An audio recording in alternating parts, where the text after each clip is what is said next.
नमो विष्णुपादाय कृष्णपृष्ठाय भूतले श्रीमते भक्ति वेदांत स्वामिनिति नामिने नमस्ते सारस्वती देवी गौरवाणी प्रचारिणे निर्विशेष शून्यवादी पाश्चात्य देश तारिणी जय श्री कृष्ण चैतन्य प्रभु नित्यानंद श्री अद्वैत गदाधर शिवासादि गौर हरे कृष्ण कृष्ण कृष्ण हरे हरे हरे राम राम राम हरे हरे हरे कृष्णा के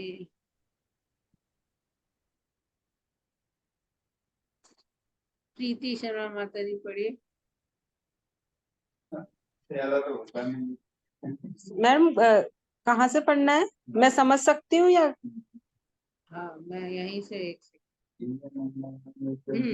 यहीं से पढ़ना, मैं समझ सकती हूँ। एक सेकंड में नीचे कर। मैं समझ सकती हूँ कि तुम दो विरोधियों का पुनर्मिलन कराने में अत्यंत कुशल हो। हमारे प्रति कोई भी आभार अनुभव नहीं किया। अंतोगत्वा हमें उन्होंने पूरी। माता जी आप कहाँ वापस से पढ़िए, यहाँ से आप दो चार लाइनें छोड़। आपका शोर आ रहा है क्या उधर साइड? मैम हाँ, मैं नहीं पढ़ रही क्योंकि थोड़ा इधर कुछ काम चल रहा है। मैं बाद में कल पढ़। हरे कृष्णा माता जी, सब तो हो चुका है। नहीं नहीं, ये कहाँ हुआ? माता जी मेरे में निशान लगा के रखती हूँ ना, आप जहाँ तक करा देती हैं किताब अच्छा में। ठीक अब है। भगवत गीता का जो उद्देश्य है वो वहां तक हो चुका है पूरा। अच्छा अच्छा अच्छा। हम्म, माता ये कौन सा चैप्टर है? मेरी क्लास नहीं हो पाई थी 2-3 दिन से। गोपियों को श्री कृष्ण का संदेश प्रदान करना, 47। Okay okay.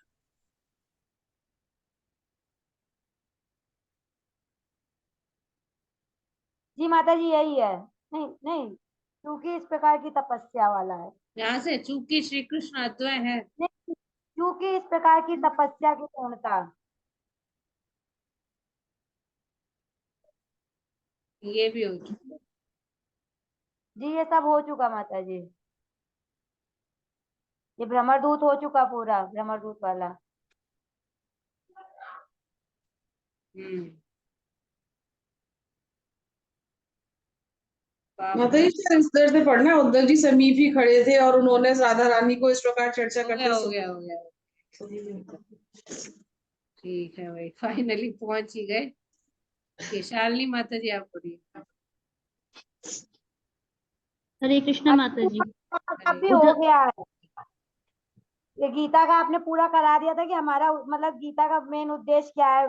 तो उद्धव जी ने समझाते कि आपको मतलब जो चीजें हमको सब जानकारी लेनी है वो आप लोग पहले से सब जानती हैं, जो गीता का उद्देश्य है। जी इसके बाद वाला जो है वो चूंकि इस प्रकार की तपस्या।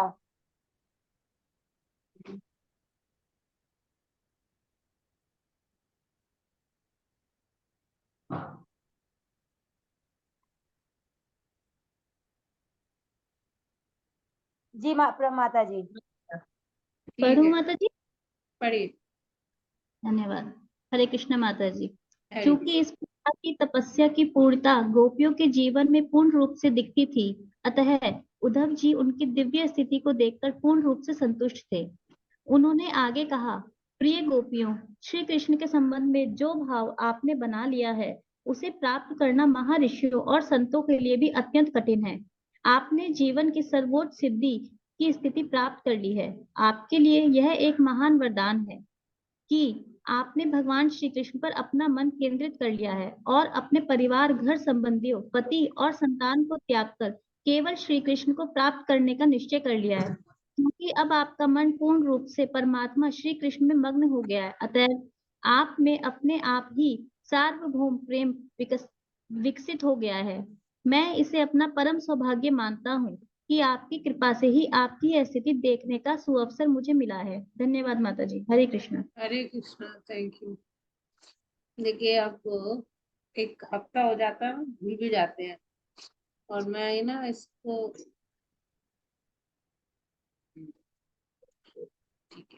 तो यहाँ पे इसके ए बाबा ये क्या हो गया?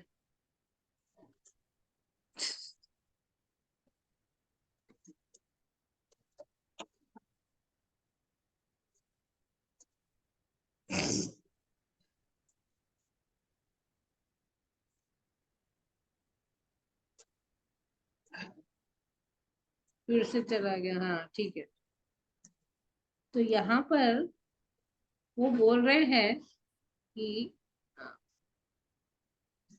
इससे पहले वाले पैराग्राफ में बोल रहे थे कि गीता का भी उद्देश्य क्या है, सर्वधर्मान परित्यज्य माम एकम शरणम व्रज, सारे उसको त्याग कर मेरी ही केवल एक शरण ले। ठीक है, तो अब यहाँ पर क्या बोल रहे हैं, आप कोई भी विधि है, कोई भी विधि भगवान के चरण कमलों की शरण में कैसे जाएंगे ये सिखाते। तो कई कई जन्मों के पश्चात कोई व्यक्ति शरणागति की इस विधि को पूरा कर पाता है। बहुत टाइम लगता है कि जब वो शरणागत होगा। हम लोग वो पढ़ेंगे, मैं आप लोगों को सुनाऊंगी गर्ग संहिता से, जो गोपियां थी ना उनके भिन्न भिन्न गोपियों के, आज से शुरू करते हैं लोग, थोड़ा थोड़ा एक एक गोपियों का पढ़ेंगे कि वो पूर्व जन्म में कौन थी। ठीक है, कई कई समूह थे, करोड़ों करोड़ों गोपियां थी। तो अब यहाँ पर जो गोपियां थी उनका जीवन में पूर्णता थी, क्योंकि भगवान कृष्ण का कंटिन्यूस उन्हें चिंतन था, पूर्णता थी। और उद्धव जी ने जब उनकी ऐसी दिव्य स्थिति देखी तो संतुष्ट हो गए ना। तो वो क्या बोल रहे हैं कि बड़े बड़े महर्षि और संत भी उस स्थिति को प्राप्त नहीं कर पाते जो आप जैसी गांव की निश्चल बालाओं ने प्राप्त कर ली, सर्वोच्च सिद्धि। और ये इसका मतलब ये सबके लिए है। अगर कृष्ण पर हमारा मन केंद्रित हो जाए और इधर उधर ना जाए, और सिर्फ कृष्ण को ही प्राप्त करने का आपने मन बना लिया, मन को उसी पे केंद्रित कर लिया, तो इसका मतलब है कि आपने जीवन की पूर्णता प्राप्त कर ली। अब वो कह रहे हैं मेरा सौभाग्य है कि मैं आपको ऐसा देख रहा हूँ। देखिए वहां ब्रज में जब आप गोवर्धन की परिक्रमा लगाते हैं तो एक जगह आती है जहां पर बताते हैं उद्धव जी वहां लता के रूप में निवास करते हैं ब्रज में। ठीक है, ओके। अब एक सेकेंड, विजया माता जी पढ़ी।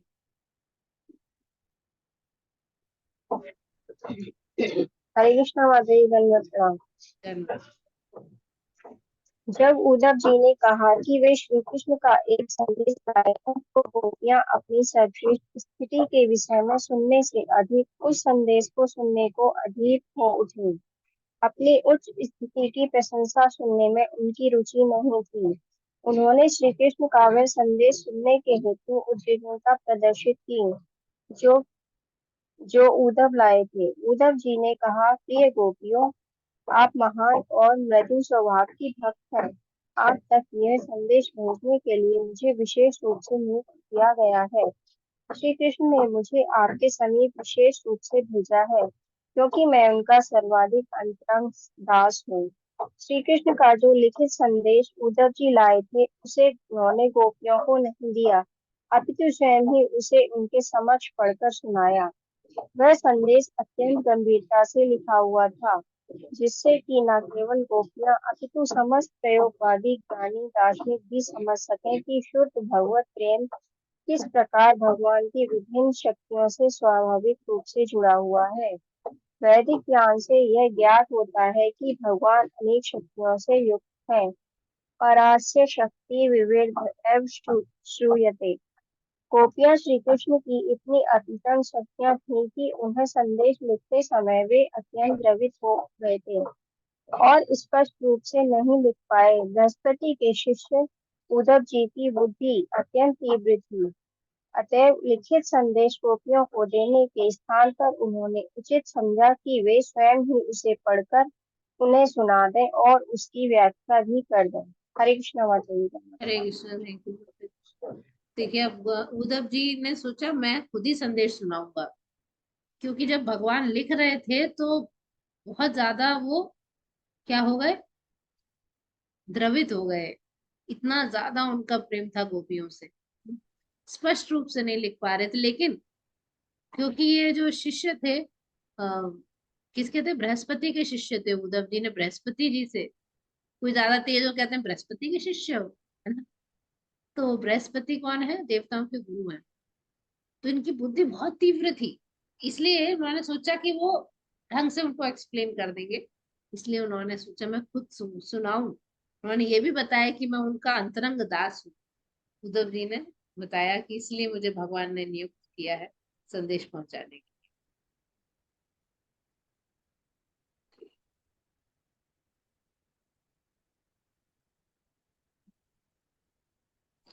पढ़िए शिप्रा माता जी। हरे कृष्ण माता जी, दंडवत प्रणाम। उद्धव जी ने आगे कहा, ये श्री भगवान के शब्द हैं। प्रिय गोपियों, मेरी प्रिय सखियों, कृपया यह समझ लो कि मेरी किसी भी काल, स्थान अथवा स्थिति में हम लोगों के मध्य वियोग असंभव है, क्योंकि मैं सर्वव्यापी हूँ। श्री कृष्ण की इस सर्वव्यापकता की श्रीमद् भगवत गीता के 7वें और 9वें अध्याय में स्पष्ट किया गया है। 9वें अध्याय में श्री कृष्ण अपने निर्विशेष पक्ष से सर्वव्यापी बताए गए हैं। सब कुछ उन्हीं में अवस्थित है, किंतु वे व्यक्तिगत रूप से सर्वत्र उपस्थित नहीं है। 7वें अध्याय में कहा गया है कि पंचभूत पृथ्वी, जल, अग्नि, समीर एवं गगन, इन 3 सूक्ष्म तत्व मन, बुद्धि तथा अहंकार सभी श्री कृष्ण की अपरा निम्न श्रेणी की शक्तियां हैं। किंतु एक दूसरी पराशक्ति भी है, जिसे जीव कहते हैं। जीव भी प्रत्यक्ष रूप से श्री कृष्ण से विभिन्न अंश है, श्री कृष्ण के विभिन्न अंश हैं। अतएव श्री कृष्ण प्रत्येक वस्तु के भौतिक और आध्यात्मिक दोनों कारण हैं। वे कारण और कार्य रूप में प्रत्येक वस्तु में मिले हुए हैं। न केवल गोपियां, अपितु सभी जीव सभी परिस्थितियों में अपृथक रूप से श्री कृष्ण से संबंधित है। किंतु गोपियां श्री कृष्ण से पूर्ण रूपेण सहयोग भावना से युक्त संबंध रखती हैं, जबकि माया से प्रभावित अन्य जीव श्री कृष्ण का विस्मरण कर देते हैं और स्वयं को श्री कृष्ण से असंबद्ध और पृथक मानते हैं। वे सोचते हैं कि श्री कृष्ण से उनका कोई संबंध नहीं है और वे स्वाधीन है। हरे कृष्ण माता। हरे कृष्ण। देखिए यहाँ पर पहले तो भगवान ने कहा, क्या बोला है संदेश में, कि मैं जो है हमेशा क्या हूँ, स्थित हूँ, किसी भी काल में, किसी भी स्थान पर और किसी भी स्थिति में। हमारा और तुम लोगों के मध्य में वियोग असंभव है। क्यों? भगवान ने कहा क्योंकि मैं सर्वव्यापी हूँ। भगवान को समझना आसान नहीं है, भगवान सर्वव्यापी। अब इन्होंने बताया है कि गीता के 7वें और 9वें अध्याय में भी भगवान ने बताया है कि वो सर्वव्यापी है, मतलब निर्विशेष रूप से। मतलब भगवान को एक एक कण कण, कोने कोने का पता है क्या चल रहा है। कहते हैं ना, भगवान कण कण में व्याप्त है, सर्वव्यापी है, सब कुछ भगवान में स्थित है। भगवान ने बोला ना कि सब कुछ मेरे में स्थित है, मैं सब में हूँ, सब कुछ मुझसे ही निकला है। तो ये जो कुछ भी स्थित है वो भी भगवान के ब्रह्म तेज में ही है। ठीक है। और 7वें अध्याय में बोला है कि ये सब भगवान की जो है जितने ये जो भिन्ना प्रकृति अष्टदा, मेरी 8 जो है, 5 5 क्या हुए, पंचभूत, पृथ्वी, जल, अग्नि, वायु और आकाश, ये ना कहते हैं पंचभूत। और 3 हो गए सूक्ष्म तत्व, मन, बुद्धि और अहंकार, तो ये टोटल 8 हो गए। इसको भगवान ने कहा भिन्ना प्रकृति अष्टदा, ये मेरी अपरा प्रकृति है। भगवान की 2 शक्तियां होती हैं मुख्य रूप से, परा और अपरा। अपरा माने निम्न, परा माने श्रेष्ठ। ये जो जीवात्मा, हम भी भगवान की ही शक्ति है और हम क्या है, परा है। जीवात्मा भगवान की शक्ति में परा है और हम भगवान के विभिन्न अंश है। भगवान ने ना कि मेरे ही अंश हो, 15 चैप्टर में बोला है कि तुम सब सारी जीवात्माएं मेरे ही अंश, हम हैं तो भगवान की अंश, लेकिन विभिन्न अंश। स्वअंश वो होते हैं जो भगवान के अवतार होते हैं। भगवान ने जो है कला अंश अवतार है, हम भगवान के विभिन्न अंश। इसीलिए कोई भी वस्तु, चाहे वो भौतिक हो क्योंकि जो भौतिक चीजें हैं, जो जल, अग्नि, पृथ्वी, वायु, आकाश से मिलके बनी है, वो क्या है? वो भी भगवान की शक्तियां हैं। चाहे कोई आध्यात्मिक हो, जैसे हम जीवात्माएं, हम आध्यात्मिक हैं, इस समय इस पंच भौतिक शरीर में पड़े हुए हैं। हर चीज के कारण भगवान ही है, श्री कृष्ण। हाँ? तो कारण और कार्य दोनों रूप में भगवान है। कारण भी वही, कार्य भी वही। ना केवल गोपियां, बल्कि प्रत्येक जीव सभी परिस्थितियों में, सभी काल में, हर समय, हर स्थिति में भगवान से रिलेटेड है, अलग नहीं है। कभी भी भगवान से अलग नहीं है, कभी भी। अंतर क्या है? अंतर प्रभुपाद बोल रहे हैं, गोपियां लेकिन वो पूर्ण रूप से अपना संबंध बनाए रखी हैं कृष्ण से, लेकिन हम माया जो से प्रभावित जो जीव है, हम कृष्ण को भूल चुके, और हम अपने को कृष्ण से बहुत रिलेटेड नहीं मान पाते। अगर आपके जो पिताजी हैं, मैं कहूँ कि भाई आपके पिताजी हैं, आपका कोई इनसे रिश्ता नहीं है, तो आपको ऐसे कैसे रिश्ता नहीं है? मेरे पापा है वो। क्योंकि हम उनसे अपने को रिलेटेड मान पाते, लेकिन कृष्ण को अपने पिताजी समझ नहीं पाते। हम एक्चुअल में भूल गए एक्चुअली, क्योंकि माया मुक्त जीव भूल जाता है, स्मरण है। लेकिन उसको हमें, अगर हम क्लीन अप, जैसे कि कोई लोहे का टुकड़े में बहुत जंग लग गई हो और उसे मैग्नेट के पास ले जाओ, चुंबक के पास, तो वो अट्रैक्ट नहीं होता। लेकिन वो जो चुंबक से अट्रैक्ट होना चाहिए कायदे से, वो उसकी स्वाभाविक स्थिति नहीं है। अगर आपने क्लीन कर दिया बहुत अच्छे से, उस लोहे के टुकड़े को क्लीन कर दिया, फिर आप चुंबक के पास ले जाओगे, अट्रैक्ट हो जाता है। वही प्रॉब्लम हमारे साथ भी है। हमारा हृदय कई कई जन्मों के बाद 50,000 उल्टी सीधी चीजें हमने अपने दिमाग में भर रखी हैं, और कुछ नहीं है। कृष्ण से प्रेम भूल गए हैं। है अंदर, अंदर है। उसको एक बार वापस से स्मरण कराना है। उसके लिए क्लीनिंग करना पड़ेगा, क्लीनिंग, चित्त की क्लीनिंग करनी पड़ेगी। तो क्योंकि हम अपने को असंबद्ध और पृथक मानते हैं, और हम सोचते हैं हमारा कोई संबंध नहीं है, लेकिन हम स्वाधीन हैं, हम पराधीन नहीं है भगवान के। अपने को पृथक और स्वतंत्र भगवान से समझते हैं, और भगवान से अपना नाता रिश्ता तोड़ चुके हैं। इसलिए हम इस समय दुखी हैं, और कुछ बात नहीं। ठीक है, यही हमारे दुख का एकमात्र कारण। गायत्री माता हरे जी कृष्ण पढ़िए। माता जी, पढ़ी हूँ अब। प्रीति बोल रही। आपका क्लियर वो हो गया, शोर शराबा बंद? हाँ, ठीक है, हो गया। जी जी। पढ़िए। अतएव कृष्ण प्रेम अथवा कृष्ण भावनामृत वस्तुओं को यथारूप समझने के वास्तविक ज्ञान की सिद्ध अवस्था है। हमारा मन कभी भी रिक्त नहीं रह सकता। मन सतत रूप से किसी न किसी विचार से पूर्ण रहता है, और इस विचार का विषय श्री कृष्ण की शक्ति के 8 तत्वों की परिधि से बाहर नहीं हो सकता है। जो व्यक्ति विचारों के इस दार्शनिक पक्ष को जान लेता है, वह वास्तव में बुद्धिमान है, और वह श्री कृष्ण की शरण में चला जाता है। गोपियां ज्ञान की इस सिद्धावस्था का एक आदर्श प्रतीक है। वह केवल अनुमान करती नहीं है, उनका मन सदैव श्री कृष्ण में लगा रहता है। मन श्री कृष्ण की शक्ति के अतिरिक्त और कुछ नहीं है। वास्तव में विचार, अनुभव तथा इच्छा कर सकने वाला कोई भी प्राणी श्री कृष्ण से अलग नहीं किया जा सकता है।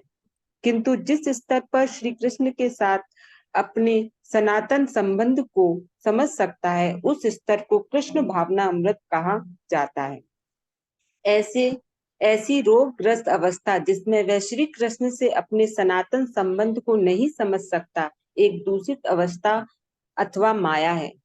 चूंकि गोपियां शुद्ध दिव्य ज्ञान के स्तर पर अवस्थित हैं, अतएव उनके मन सदैव कृष्ण भक्ति से पूर्ण रहते हैं।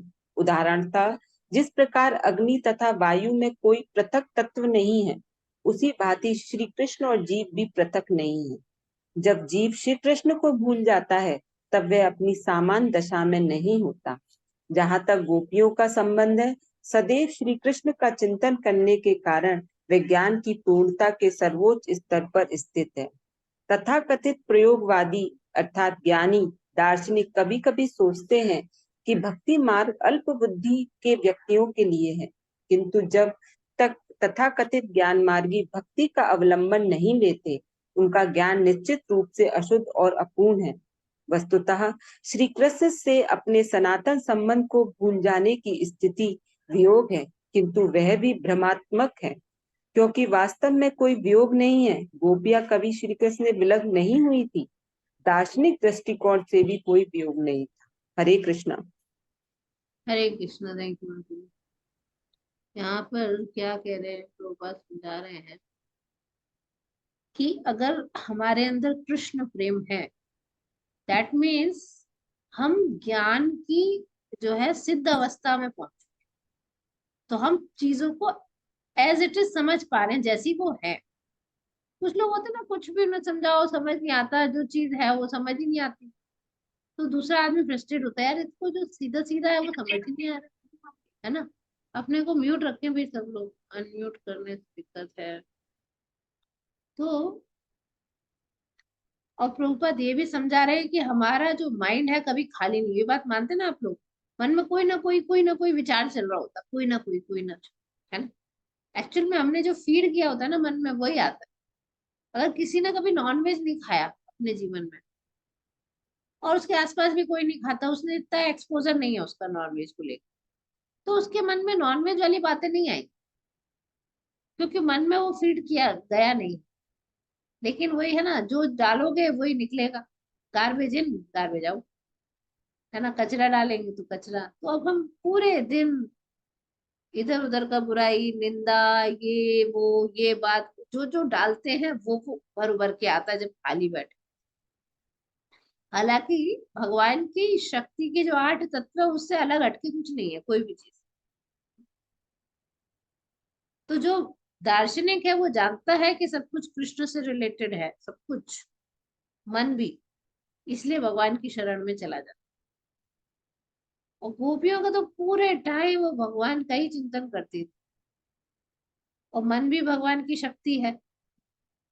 तो एक्चुअल में कोई भी प्राणी भगवान से अलग नहीं है। हम एक्चुअल में देखा जाए तो हम भगवान की शक्तियों के साथ हैं, तो भगवान के साथ हैं, फिर हमारे हृदय में भी भगवान परमात्मा रूप से बैठे हैं। ठीक है। तो यहाँ प्रभुपाद लिख रहे हैं, जो जिस लेवल पर कृष्ण के साथ अपने संबंध को समझ लेता है, जितना समझ में आ गया, ठीक है, उस लेवल पे ही वो कृष्णा कॉन्शियस कहा जाता है। अब कोई कहे 20 साल से हम भक्ति से जुड़े हैं, हम तो बड़े साल से माला कर रहे हैं, वो लेवल, वो उसका मापदंड नहीं। मापदंड है कि आप किस लेवल पे अपना रिलेशन समझ पाए भगवान, कितने लेवल पे खुद को समझ पाए मैं कौन हूं, और वैसे ही आप बिहेव कर पाए। आत्मा के बिहेवियर अलग होता है, शरीर समझ के बिहेवियर अलग होता है ना। तो कितना लेवल पे हम हैं और किस लेवल पे भगवान के साथ अपना रिलेशन समझ पाए, उसी लेवल पे हम लोग रहते। अब जो अगर हम कृष्ण के साथ अपने संबंध को नहीं समझते, दैट मीन्स हम लोग सिक, बीमार हैं। We are sick, we are not well, बीमारी हो चुकी है। अब कोई कहेगा, लोग कहते हैं भक्त लोग पागल नहीं है, वो पागल वो है जो भगवान के संग अपना रिलेशन नहीं समझते। और बोले क्योंकि गोपियां तो दिव्य ज्ञान के, देखिए ज्ञान के भी लेवल पे, हाईएस्ट ज्ञान के लेवल पे, हाईएस्ट, इसलिए उनका मन हमेशा कृष्ण से अलग नहीं हटता था। तो जीव और कृष्ण में देखा जाए वो अलग नहीं हो सकता, साथ में ही है, कभी पृथक नहीं होता। जीव कृष्ण को भूल जाता है जब वो बीमारी की अवस्था में होता है, लेकिन अगर वो नॉर्मल अपनी कंडीशन में है तो कभी नहीं भूलता। और हम तो इसमें भूले हुए हैं, दैट मीन्स हम लोग बीमार हैं, है ना। पागल वाले पन्ने की बीमारी हो चुकी है एक, तो भूलने की बीमारी। लेकिन जब हम नॉर्मल स्थिति में होते हैं तो हम नहीं, कुछ भी नहीं, तो हम कृष्ण के साथ अपना रिलेशन कभी नहीं, है ना। उसी को ज्ञान कहते हैं। तो प्रभा ये बता रहे हैं कि कुछ लोग सोचते हैं कि भक्ति मार्ग तो कम बुद्धि वाले लोगों के लिए है, बोले ऐसा नहीं है। भक्ति मार्ग जो है अल्पबुद्धि व्यक्तियों के लिए नहीं। जब तक ज्ञान मार्ग वाला भी भक्ति का सहारा ना ले, तो उसमें भी वो प्रोग्रेस नहीं कर सकता, उसका ज्ञान अशुद्ध है। ठीक है। तो हम क्योंकि कृष्ण के संग अपना सनातन संबंध भूल गए हैं, इसी को वियोग कहते हैं। हालांकि भगवान से कभी वियोग नहीं होता हमारा, क्योंकि भगवान किसी न किसी रूप में हमारे सामने रहते ही हैं। ये पंचभूत के रूप में वो भगवान की शक्तियां हैं, हमारे हृदय में परमात्मा रूप से रहते हैं। ये हाँ, गायत्री माता जी पढ़िए नेक्स्ट। हरे कृष्ण माता जी। अरे उद्धव श्री कृष्ण का संदेश। उद्धव श्री कृष्ण का संदेश पढ़ते रहे, जगत भी श्री कृष्ण से विलग नहीं है, मुझसे अलग कुछ भी नहीं है। संपूर्ण सृष्टि मुझ पर आश्रित है और मुझसे अलग नहीं है। सृष्टि के पूर्व भी मैं था। इस बात की पुष्टि वैदिक साहित्य में भी की गई है। एको नारायण आसीन, न ब्रह्मा न ईशानः। सृष्टि से पूर्व केवल श्री नारायण थे, न तो ब्रह्मा थे न ही शिव। संपूर्ण सृष्टि का संचालन प्रकृति के 3 गुणों के द्वारा होता है। कहा जाता है कि ब्रह्मा ने जो रजोगुण के अवतार है इस ब्रह्मांड की रचना की। किंतु ब्रह्मा गौण रचयिता है, मूल रचयिता तो श्री नारायण है। इसकी पुष्टि शंकराचार्य ने भी की है। नारायण परो व्यक्तात्, नारायण इस सृष्टि से परे हैं, दिव्य है। इस प्रकार इस सृष्टि के भीतर कुछ भी कृष्ण से पृथक नहीं है। हरे कृष्ण माता। हरे कृष्ण। देखिए, अब ये बहुत गहरी गहरी चीजें हैं, है ना। अभी हम माला करेंगे कि भगवान ये कह रहे हैं मुझसे अलग कुछ भी नहीं है, तुम मुझसे अलग नहीं हो। और सृष्टि के पहले भी भगवान ने कहा मैं था। वैदिक साहित्य में भी आता है, एको नारायण आसी, न ब्रह्मा न ईशान। ईश बोलते हैं शिव जी को, ईश बोलते हैं। तो ना केवल नारायण थे, ना ब्रह्मा जी थे, ना शिव। और जो ब्रह्मा जी हैं, आपको एक ब्रह्मा जी ने सृष्टि रची है उन्होंने, सेकेंडरी क्रिएटर है, सेकेंडरी क्रिएटर। फर्स्ट क्रिएटर भगवान ही है। मूल रचयिता इस लॉर्ड श्री नारायण। नारायण परो अव्यक्तात्, स्वयं शंकराचार्य ने बोला नारायण सृष्टि से परे है और दिव्य है। तो भगवान से पृथक और कुछ भी नहीं है। अब आगे कल पढ़ेंगे। एक माला का जाप कर लो। रिकॉर्डिंग बंद कर लेती हूँ।